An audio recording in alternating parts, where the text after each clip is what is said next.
Hello friends, कैसे हैं आप सब। मैं प्रियंका आर्या आप सबका आपके अपने YouTube channel let's start study में बहुत बहुत स्वागत करती हूँ।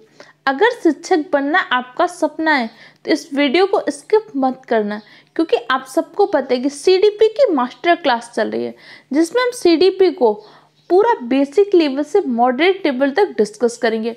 आप किसी भी टीचिंग एग्जाम की प्रिपरेशन कर रहे हो, अगर आपके एग्जाम में बाल विकास व शिक्षा शास्त्र से क्वेश्चन आते हैं तो आपको इस वीडियो को जरूर देखना है।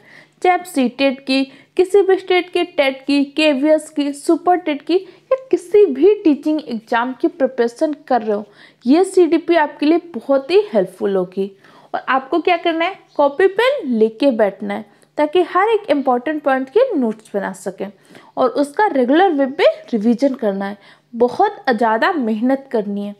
खुद ही को कर बुलंद इतना, खुदा भी पूछे बंदे तेरी हस्ती का राज क्या है।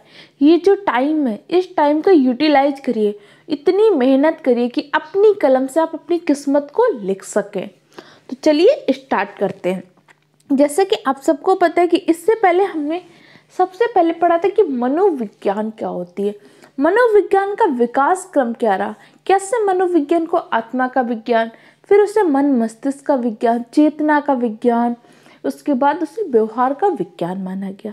फिर मनोविज्ञान के जो विभिन्न संप्रदाय थे, अलग अलग संप्रदाय आए थे, संरचनावाद आया था, प्रकारवाद संप्रदाय आया था, मनोविश्लेषणवाद, मानवतावाद, ये सब संप्रदाय, किसने इन संप्रदाय की स्थापना की, किसने इन संप्रदाय का समर्थन किया, ये संप्रदाय क्या मान रहे थे, ये सारे पॉइंट हम डिस्कस कर चुके हैं। अगर आपने अभी तक उन वीडियोज को नहीं देखा तो हमारे चैनल के प्लेलिस्ट में जाइए, वहाँ से वो वीडियो देख लीजिए, क्योंकि वो टॉपिक आपके लिए बहुत ही इम्पोर्टेंट है। क्योंकि आपको पता है सीडीपी आपस में कोरिलेट होती है। जब आपको वो सारे टॉपिक समझ में आ जाएंगे तब आपको ये सारे टॉपिक आसानी से समझ में आएंगे, इसलिए उन टॉपिक को जरूर देख लीजिएगा। ओके, आज हम पढ़ेंगे बाल मनोविज्ञान, क्योंकि आप सबको पता है कि मनोविज्ञान की ही एक शाखा होती है बाल मनोविज्ञान, उसके बारे में अध्ययन करेंगे। फिर हम पढ़ेंगे बाल मनोविज्ञान को एज ए टीचर हमें पढ़ने की क्यों ज़रूरत है, फिर इसके अंदर विकास क्या होते हैं, वृद्धि क्या होती है, इन दोनों में क्या अंतर है, इन सबको हम डिस्कस करेंगे। इसलिए कॉपी पेन लेकर ही बैठिएगा, हर इम्पोर्टेंट पॉइंट के नोट्स बनाते जाइएगा। अगर आप चैनल में नए हैं तो चैनल को सब्सक्राइब कर लीजिए और वीडियो को अपने दूसरे फ्रेंड के साथ भी शेयर कीजिएगा। ओके, तो चलिए स्टार्ट करते हैं। बाल मनोविज्ञान, बाल मनोविज्ञान एक शाखा किसकी है, तो मनोविज्ञान की ही एक शाखा है बाल मनोविज्ञान। मनोविज्ञान की अनेक शाखाएं हैं, लेकिन मुख्य रूप से पूछेगा तो मनोविज्ञान की कुल 14 शाखाएं जो प्रमुख शाखाएं हैं। अब बाल मनोविज्ञान में हम अध्ययन किसका करते हैं, तो बाल मनोविज्ञान में हम अध्ययन करते हैं बाल विकास। बाल क्या होते हैं, बालक, जो छोटा बच्चा होता है, बालक या बालिका, जो भी छोटा बच्चा है उसके विकास का अध्ययन करते हैं। किसमें, बाल विकास में। तो बाल विकास के अंतर्गत क्या करते हैं, उन सभी तत्वों का अध्ययन करते हैं जो बालक के व्यवहार को निश्चित दिशा प्रदान करने में सहायक है। क्योंकि एज अ टीचर हम बाल विकास पढ़ रहे हैं तो हमारा उद्देश्य क्या है, हमारा उद्देश्य होता है कि बच्चे को सुयोग्य नागरिक, उसका सर्वांगीण विकास कर सके। अब आपको उसका सर्वांगीण विकास करना है, सुयोग्य नागरिक बनाना है, तो कैसे बनाएंगे, उसका व्यवहार जब बहुत अच्छा होगा, जब बच्चा बहुत अच्छा व्यवहार करेगा तो बोलेंगे ना ये बच्चा बहुत अच्छा है। तो आपको भी क्या करना है, उस बच्चे के व्यवहार में परिवर्तन लाना है। और कैसा परिवर्तन, निश्चित दिशा में, एक निश्चित दिशा में तो होगा, ऐसा तो नहीं व्यवहार में परिवर्तन कुछ भी परिवर्तन लो, ऐसा परिवर्तन जो सकारात्मक हो और निश्चित दिशा में। इसीलिए हम उन सब तत्वों का अध्ययन करते हैं, कैसे हम बच्चे के विकास में अपनी भूमिका को निर्वाह कर सकते हैं। तो बाल विकास में हम क्या करते हैं, बाल विकास के अंतर्गत उन सभी तत्वों का अध्ययन किया जाता है जो बालक के व्यवहार को निश्चित दिशा प्रदान करने में सहायक होते हैं। आप आसानी से समझिए, आपको कुछ भी लर्न करने की ज़रूरत नहीं है, क्योंकि आपको पता है एनसीईआरटी भी रोट लर्निंग का विरोध करता है। आपको भी कुछ लर्न नहीं करना, आपको बस समझना है। बाल विकास बाल विकास हम पढ़ रहे as a teacher. As a teacher हमारा मुख्य उद्देश्य क्या होता है? बच्चे का सर्वांगीण विकास करना और बच्चे को एक सुयोग्य नागरिक बनाना। और सुयोग्य नागरिक और सर्वांगीण विकास कैसे पता चलता है? उसका जब व्यवहार बहुत अच्छा हो। अब व्यवहार को हमें अच्छा करना है तो हमें उन सारे तत्वों का ज्ञान होना चाहिए जिससे हम उसके व्यवहार को एक निश्चित दिशा प्रदान कर सकें। तो बाल विकास की परिभाषा क्या होगी? बाल विकास के अंतर्गत उन सभी तत्वों का अध्ययन करते हैं जो बालक के व्यवहार को एक निश्चित दिशा प्रदान करते हैं। क्लियर? इतने पॉइंट समझ में आया? कोई भी पॉइंट आपको समझ में नहीं आए तुरंत कमेंट बॉक्स में कमेंट कीजिएगा, पर इस टॉपिक को अच्छे से तैयार कर लीजिएगा। अगर आपने ये पूरे CDP के सीरीज को देखा, आप किसी भी टीचिंग एग्जाम में बैठे, CTET, KVS, super TET, junior super TET, किसी भी टीचिंग एग्जाम में आप CDP में तो बहुत अच्छा स्कोर करेंगे ही। इसके साथ साथ जो पेडागोजी के क्वेश्चन आते हैं उसको भी सॉल्व करने के लिए आपको CDP का बहुत अच्छा नॉलेज होना चाहिए। तो इसमें हम हर पॉइंट को डिस्कस करें, एक एक पॉइंट को, किसी भी पॉइंट को छोड़ा नहीं जा रहा है, इसलिए इसको जरूर तैयार कीजिएगा। ओके, चलिए आगे बढ़ते हैं। अब आपके इसकी परिभाषा अलग अलग मनोवैज्ञानिकों ने दी, तो कुछ हम वैज्ञानिकों की परिभाषा पढ़ते हैं। सबसे पहले हम पढ़ते हैं क्रोवा क्रो की। क्रोवा क्रो ने कहा बाल विकास वह विज्ञान है जो बालक के व्यवहार का अध्ययन गर्भावस्था से लेकर मृत्यु पर्यंत करता है। क्रो करे कि आप विकास का अध्ययन करते हैं। कब से करते हैं? गर्भ से लेकर कब्र तक। कब से करते हैं? गर्भ। जैसे ही बच्चा गर्भ में आ जाता है तब से उसका क्या होता है? अध्ययन प्रारंभ हो जाता है। तो तब तक अध्ययन करते रहते हैं जब तक उसकी मृत्यु नहीं हो जाती। तो विकास कैसी प्रक्रिया है? आप ये भी पूछ सकते हैं। तो विकास जीवन पर्यंत निरंतर चलने वाली एक प्रक्रिया है जो क्या होती है? बच्चे के गर्भ से लेकर कब्र तक चलती रहती है। जैसे ही बच्चा कैसे माँ के गर्भ में आता है तो उस टाइम पे जो विकास की अवस्था होती है उसे क्या बोलते हैं? गर्भावस्था। गर्भावस्था का समय काल कितना होता है? जल्दी से कमेंट बॉक्स में कमेंट कीजिएगा। बिल्कुल सही, आप लोग कमेंट सही आ रहे हैं। या तो 9 माह 10 दिन, अगर एग्जैक्ट आपसे पूछेगा तो 9 माह 10 दिन। सामान्यतः बच्चे बोल देते हैं 9 माह, लेकिन अगर एग्जैक्ट पूछेगा तो 9 माह 10 दिन होता है, या फिर 280 दिन। ये सामान्यतः क्या होता है? गर्भावस्था का समय काल होता है। जो एक छोटी सी कोशिका से भ्रूण बनने तक की जो प्रोसेस होती है वही क्या होती है? गर्भावस्था होती है। तो उन्होंने कहा कि बाल विकास तो वह विज्ञान है जो बालक के व्यवहार का अध्ययन कब से प्रारंभ कर देती? गर्भावस्था से। अब आपके मन में क्वेश्चन उठ रहा होगा कि मैम बच्चा जब गर्भ में होता है तो कौन सा व्यवहार करता है?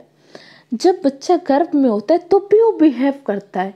जैसे आप सबने सुना होगा कि वैदिक काल में क्या होता था? गर्भ संस्कार किया जाता था। तो गर्भ संस्कार कब किया जाता था? गर्भावस्था में किया जाता था। आज भी आप प्रेजेंट टाइम में देखेंगे, मनोवैज्ञानिक कहते हैं जब कोई लेडी प्रेग्नेंट होती है तो उस टाइम पे उससे क्या होना चाहिए? बहुत ज़्यादा टेंशन नहीं लेनी चाहिए, बहुत ज़्यादा वैसे नहीं परेशान नहीं होना चाहिए, क्योंकि उसका असर क्या होता है? उसके बच्चे पर पड़ता है। उसे खुश रहना चाहिए अच्छे तरीके से, क्यों? कहीं ना कहीं उसके व्यवहार का असर, जो माँ का व्यवहार होता है, माँ के सोचने के स्तर होता है, उसका असर पड़ता है बच्चे पे। तो इसीलिए कह रहे हैं अध्ययन गर्भावस्था से ही प्रारंभ कर देते हैं। और गर्भावस्था से लेकर कब तक करते हैं? मृत्यु पर्यंत, जब तक व्यक्ति की मृत्यु नहीं हो जाती। बच्चा कुछ ना कुछ तो सीखता रहता है ना कोई चीज़, कोई ना कोई कौशल, कोई ना कोई ज्ञान। तो यही सारी चीज़ें हैं क्या? विकास। तो क्रोवा क्रो के अनुसार विकास क्या है? क्रोवा क्रो कहते हैं बालक के व्यवहार का अध्ययन गर्भावस्था से लेकर मृत्यु पर्यंत तक करना ही बाल विकास है। तो क्रोवा क्रो की परिभाषा आप कैसे याद कर सकते हो? क्रोवा क्रो कहते हैं कि हम एक बाल विकास क्या है? विकास एक ऐसी प्रक्रिया है जो गर्भ से लेकर कब्र तक चलती है, वोम टू ग्रैब चलती है। बच्चे के गर्भ से जैसे ही आता है तब से विकास प्रारंभ हो जाता है। क्लियर? इतने पॉइंट समझ में आ गए आपको? जैसे आप वृद्धि और विकास में अंतर क्या होता है इसको हम नेक्स्ट सीरीज में बहुत अच्छे तरीके से समझेंगे, लेकिन फिर भी आप समझिए। अगर यहाँ पे आप देख रहे हैं बच्चे की हाइट का क्रम, कि ये देखिए बच्चे की हाइट इतनी से इतनी, ऐसे ऐसे बड़ी हाइट का क्रम अगर आप देख रहे हैं तो आप देख रहे हैं बच्चे की वृद्धि, उसकी ग्रोथ देख रहे हैं। अब विकास अगर आपको देखना है तो आप देखेंगे उसके स्किल में कितने ग्रोथ हो रहे हैं। यहाँ पे बच्चे के बहुत कम स्किल थे, धीरे धीरे उसकी स्किल भी इंक्रीज हो रही है। तो ये क्या हो रहा है? डेवलपमेंट। क्योंकि वृद्धि क्या होती है? एक निश्चित समय तक होती है। इसके पश्चात अब व्यक्ति की हाइट बढ़ना बंद हो गई, अब हाइट नहीं बढ़ रही है। तो जो ग्रोथ होती है एक निश्चित समय तक होती है, जबकि डेवलपमेंट विकास निरंतर रूप से जीवन पर्यंत होता रहता है। कोई 60 साल की उम्र में चाहेगा तो कंप्यूटर सीख सकता है, लेकिन आपने कभी सुना है किसी के 60 साल की उम्र में हाइट बढ़ रही? नहीं, क्योंकि वृद्धि आपकी एक निश्चित समय तक होती है, जबकि विकास कैसा होता है? जीवन पर्यंत। क्लियर? जो मैं पॉइंट आपको बोल रही हूँ इन सारे पॉइंट को नोट करते जाइएगा, क्योंकि आपके लिए बहुत ही इम्पोर्टेंट है। अगर आपको शिक्षक बनना है तो सीडीपी को बहुत अच्छे से तैयार करना होगा और आपको बहुत मेहनत करना है। कह दो अपने माँ बाप से, उनके पसीने की एक एक बूंद को मोती सा चमकाना है। अपनी माँ से कह देना, आपके सपनों को पूरा करके दिखाना है। आपको बहुत मेहनत करनी है। आपके जो फ्रेंड्स, आपके रिश्तेदार, आपके पड़ोसी कहते होंगे ना कि आपसे नहीं हो पाएगा, उनको करके दिखाना है कि एक गवर्नमेंट जॉब तो हमें लेकर दिखानी ही है। तो बस मेहनत करते रहिए। अगली परिभाषा में पढ़ते हैं डार्विन के अनुसार। डार्विन ने क्या बोला? डार्विन कह रहे कि बाल विकास व्यवहारों का विज्ञान है जो बालक के व्यवहार का अध्ययन गर्भावस्था से मृत्यु पर्यंत तक करता है। डार्विन की परिभाषा वक्रों और अग्रों की परिभाषा में कोई खास अंतर नहीं है, लेकिन डार्विन ने कहा कि बाल विकास व्यवहारों का विज्ञान है। बस इस पॉइंट को याद रखिएगा कि इसमें भी हमें क्या करना है? व्यवहार का अध्ययन कर रहे हैं गर्भावस्था से मृत्यु पर्यंत तक। क्लियर? ये दोनों परिभाषाएं आपको बस समझ आनी चाहिए। बाकी ये परिभाषाएं बहुत कम एग्जाम में पूछी जाती है, लेकिन आपको ये पता होना चाहिए कि बाल विकास क्या है। बाल विकास के अंतर्गत अध्ययन किसका करते हैं? तो बाल विकास के अंतर्गत हम क्या करते हैं? बालक के विकास का अध्ययन करते हैं। वो कब से कब तक करते हैं? गर्भावस्था से लेकर मृत्यु पर्यंत तक। क्लियर हो गया? इतना पॉइंट आपको समझ में आया? कोई भी पॉइंट में कंफ्यूजन हो तुरंत कमेंट बॉक्स में कमेंट कीजिएगा, ओके? और इसके पहले के जो आपने नोट्स बनाए उनको एक बार रिवाइज जरूर करते रहिएगा। अच्छा, एक क्वेश्चन आप बताइए, मैंने आपको कल की वीडियो में समझाया था कि जो मनोविज्ञान होता है, मनोविज्ञान क्या है? व्यवहार का विज्ञान है। तो हम किसके व्यवहार का अध्ययन करते हैं? मानव के व्यवहार का अध्ययन करते हैं, पशु के व्यवहार का अध्ययन करते हैं, पक्षी के व्यवहार का अध्ययन करते हैं, या तीनों? किसके व्यवहार का अध्ययन करते हैं व्यवहार के विज्ञान में? मानव, पशु, पक्षी। जल्दी से कमेंट बॉक्स में कमेंट कीजिए आप। बिल्कुल सही, कुछ बच्चों के लेकिन गलत कमेंट आ रहे हैं। सिर्फ मानव के व्यवहार का अध्ययन नहीं करते, अब इसका मतलब है आपने भी कल की क्लास को देखा नहीं है। अगर आपने कल की क्लास को देखा होता तो ये आंसर गलत नहीं हो रहे थे कुछ बच्चों के। मनोविज्ञान में व्यवहार का अध्ययन करते हैं। व्यवहार आपका किसी का भी हो सकता है। मानव के व्यवहार का अध्ययन करते हैं, पशु के व्यवहार का अध्ययन करते हैं, पक्षी के व्यवहार का अध्ययन करते हैं। तो इसके अंतर्गत क्या करते हैं? मानव, पशु, पक्षी तीनों के व्यवहार का अध्ययन करते हैं। क्लियर हो क्या? इसको आप ऐसे भी याद रख सकते हैं अगर आपको कोई भी कंफ्यूजन हो। मानव के ऊपर बहुत सारे वैज्ञानिकों ने प्रयोग किया, जैसे आपके जीन पियाजे ने अपने ही बच्चों के ऊपर प्रयोग किया, कोहलबर्ग ने हिंज की डिल्मा दी थी, ये मान लो मानव के ऊपर प्रयोग हुए। अब पशु के ऊपर सुल्तान नामक मंकी के ऊपर प्रयोग हुआ है। पावलोव ने अपने कुत्ते पर प्रयोग किया, थॉर्नडाइक ने बिल्ली पर प्रयोग किया। ये सब क्या पशु के ऊपर प्रयोग हो रहे हैं। स्किनर ने कबूतर के ऊपर प्रयोग किया। ऐसे आप याद रख सकते हैं। बाकी इसको याद कैसे करना है कि मनोविज्ञान व्यवहार का विज्ञान है, और किसी का भी व्यक्ति जो व्यवहार दर्शाता है हम उसके व्यवहार का अध्ययन करते हैं। किसमें? मनोविज्ञान में। अब होपफुली आप इस क्वेश्चन का आंसर गलत नहीं करेंगे। जिन जिन ने इस क्वेश्चन का आंसर गलत कमेंट किया था उसको बिल्कुल लर्न कर लो कि व्यवहार का विज्ञान में मानव के भी, पशु के भी, पक्षी तीनों के व्यवहार का अध्ययन करते हैं। क्लियर हो क्या? चलिए आगे बढ़ते हैं। अब आपको एक कंफ्यूजन होगी कि जो बाल मनोविज्ञान है, ठीक है, और बाल विकास, इन दोनों में अंतर क्या है? पहले क्या होता था? बाल विकास को बाल मनोविज्ञान कहा जाता था, लेकिन अब वर्तमान में से आप क्या बोलते हो? सीडीपी, चाइल्ड डेवलपमेंट पेडागोजी, बाल विकास व शिक्षा शास्त्र। तो बाल मनोविज्ञान को बाल विकास चेंज क्यों किया गया? इसका नाम का कोई महत्व है चेंज करने का, या सिर्फ ऐसे ही चेंज कर दिया? क्यों चेंज किया गया? चलिए हम उसके बारे में डिस्कस करते हैं। बाल मनोविज्ञान में हम क्या करते थे? बालक की क्षमता का अध्ययन करते थे। वहां पे हम सब क्या करते थे? मनोविज्ञान। मनोविज्ञान का तात्पर्य वर्तमान में क्या है? मनोविज्ञान व्यवहार का विज्ञान है। तो हम सिर्फ क्या करते थे, बालक के व्यवहार का अध्ययन करते थे। इस बालक की क्षमता क्या है, ये बालक कितने स्तर तक का सीख सकता है, बालक कितने स्तर तक का समझ सकता है, ये सारी चीज़ों का अध्ययन करते थे हम बाल मनोविज्ञान में। लेकिन उसके बाद बोला गया कि हमें सिर्फ उसकी क्षमता का अध्ययन नहीं करना, हमें तो उसकी क्षमता का विकास करना है। तो इसलिए हमने बाल विकास में क्या किया, अध्ययन किया कि उसके क्षमताओं के विकास की दशा का अध्ययन करना है। कि एज ए टीचर हमें सिर्फ ये नहीं पता करना कि बच्चे की क्षमता क्या है, बच्चे की क्षमता कितनी है ये तो पता करना ही है, साथ में पता करना है उसकी क्षमता को और कैसे बढ़ाया जा सके, और कैसे परिस्थितियां उत्पन्न करें, और कैसा वातावरण बनाएं जहाँ पे बच्चा और अधिक अच्छे तरीके से सीख सके। इसका अध्ययन करते हैं बाल विकास में। तो दोनों पॉइंट को कंफ्यूजन मत रखिएगा। बाल मनोविज्ञान में बालक की क्षमता का अध्ययन करते हैं, जबकि बाल विकास में क्षमताओं के विकास की दशा का अध्ययन करते हैं। क्लियर हो क्या आपको दोनों पॉइंट? कोई भी कंफ्यूजन हो तुरंत कमेंट बॉक्स में कमेंट कीजिएगा, और इन सारे पॉइंट के नोट्स जरूर बनाते जाइएगा, क्योंकि ये नोट आपको एग्जाम टाइम में बहुत हेल्प करेंगे। अगर आपको इसकी पूरी पीडीएफ चाहिए, पीडीएफ के लिए हमारे टेलीग्राम चैनल को ज्वाइन कर लीजिएगा, जिसकी लिंक आपको डिस्क्रिप्शन बॉक्स में दी गई है। ओके, अगर आपसे कहेगा बाल मनोविज्ञान का वैज्ञानिक अध्ययन किसने प्रारंभ किया था, तो पेस्टोलॉजी ने। बाल मनोविज्ञान का वैज्ञानिक अध्ययन प्रारंभ किया था आपके पेस्टोलॉजी ने। मनोविज्ञान के जनक कौन है, कमेंट बॉक्स में बताइए। मनोविज्ञान के आधुनिक जनक कौन है, कमेंट बॉक्स में बताइए, क्योंकि दोनों प्रीवियस वीडियो में आपको समझाया गया है। क्लियर? अब बाल मनोविज्ञान के जनक पूछेगा तो स्टेनली हॉल। स्टेनली हॉल को बाल मनोविज्ञान का जनक कहा जाता है। स्टेनली हॉल ने अपनी एक पुस्तक थी एडोल्सन में इन्होंने क्या बोला था, किशोरावस्था को संघर्ष, तनाव व तूफान की अवस्था भी कहा था। इनका बहुत ही प्रमुख कथन है जो अक्सर एग्जाम पूछता रहता है। क्लियर? बाल मनोविज्ञान को सर्वप्रथम परिभाषित किया था आपके बर्क महोदय ने। बाल मनोविज्ञान के जनक है आपके स्टेनली हॉल, लेकिन बाल मनोविज्ञान को परिभाषित किया था सर्वप्रथम बर्क ने। क्लियर हो गया? और स्टेनली हॉल ने सर्वप्रथम बाल विकास से संबंधित प्रश्नावली का निर्माण किया था। जैसे बुद्धि परीक्षण के लिए प्रश्नावली का निर्माण हुआ था, वैसे बाल विकास का अध्ययन कैसे करना, इससे संबंधित प्रश्नावली का निर्माण किया था आपके सर्वप्रथम स्टेनली हॉल ने। इसीलिए स्टेनली हॉल को बाल मनोविज्ञान का जनक कहा जाता है। ये सारे इंपॉर्टेंट पॉइंट हैं, इन्हें नोट कर लीजिएगा। जो भी इंपॉर्टेंट पॉइंट होते हैं इसलिए मैंने हाईलाइट कर देती हूँ, ताकि उन्हें तो आपको भूलना ही नहीं है। क्लियर हो क्या?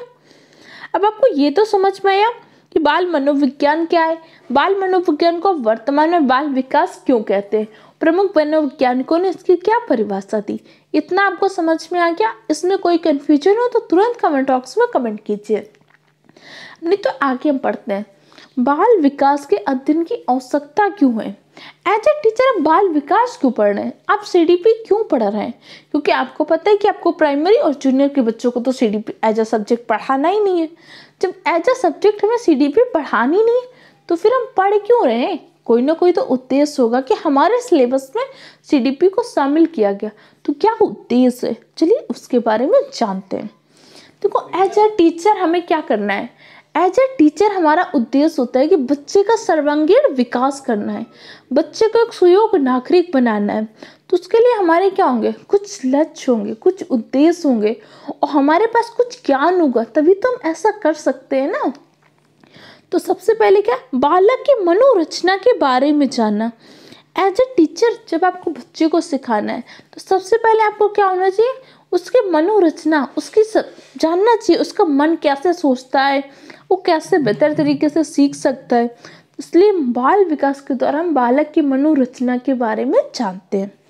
बाल विकास की प्रक्रिया को समझने में सहायक कि बालक का विकास कैसे होता है, तभी तो आपको पता चलेगा इस एज में बच्चा मूर्त चिंतन करता है, इस एज में बच्चा अमूर्त चिंतन करता है, इस समय बच्चों को किस माध्यम से सिखाना है, इस टाइम पे बच्चे को कहानी में अधिक रुचि होती है इसलिए कहानी कथन विधि का प्रयोग करना है, इस समय बच्चे में जिज्ञासा होती है इसलिए प्रश्न उत्तर विधि का प्रयोग करना है। ये सारी चीजें आप कैसे समझ पाते, क्योंकि आपने बाल विकास को पढ़ा हुआ है। बाल निर्देशन और परामर्श में सहायक। बच्चे को निर्देश देना है, परामर्श देना है, इसके लिए आपको बाल विकास का नॉलेज होना चाहिए कि इस स्तर में बच्चे की सोच कैसी होती है, ये सारी चीज़ें हमें पता होनी चाहिए। बालक के व्यवहार को रूपांतरित करने में सहायक, कि बालक के व्यवहार को हमें क्या करना है, चेंज करना है। कई बार बच्चा गलत संगत में जा रहा है, अगर वो गलत संगत में जा रहा है तो उसके व्यवहार को बदलना है। इसके लिए हमें पहले उसके व्यवहार को समझना होगा। इसमें भी बाल विकास की महत्वपूर्ण भूमिका होती है। शिक्षण हेतु उपयुक्त वातावरण के निर्माण में सहायक, हमें क्या करना है, उपयुक्त वातावरण बनाना है जिसमें बच्चा अच्छे तरीके से सीख सके। तो ये सारी चीजें थी आज हमारी बाल विकास क्यों होते, बाल मनोविज्ञान में बाल विकास क्यों बोला गया, ये सारी चीजें हमने डिस्कस किया। अब कल के वीडियो में हम पढ़ेंगे वृद्धि व विकास की अवधारणा क्या होती है, फिर इसके पश्चात हम बाल विकास को स्टार्ट कर देंगे। विकास की विभिन्न विभिन्न अवस्थाएं क्या होती है, कौन से पीरियड कितने टाइम तक चलता है, उसकी क्या विशेषताएं होती हैं, उस टाइम बच्चे कैसे गुजर सकता है, ये सारी चीज़ें हम कल की वीडियो में डिस्कस करेंगे। सारे पॉइंट के नोट्स बना लीजिएगा, रेगुलर वे पे रिवीजन कीजिए। कोई भी कंफ्यूजन हो तुरंत कमेंट बॉक्स में कमेंट कीजिएगा। वीडियो हेल्पफुल लगा है तो चैनल को सब्सक्राइब कीजिए, वीडियो को लाइक कीजिए और अपना वैल्यूएबल फीडबैक कमेंट बॉक्स में जरूर दीजिएगा।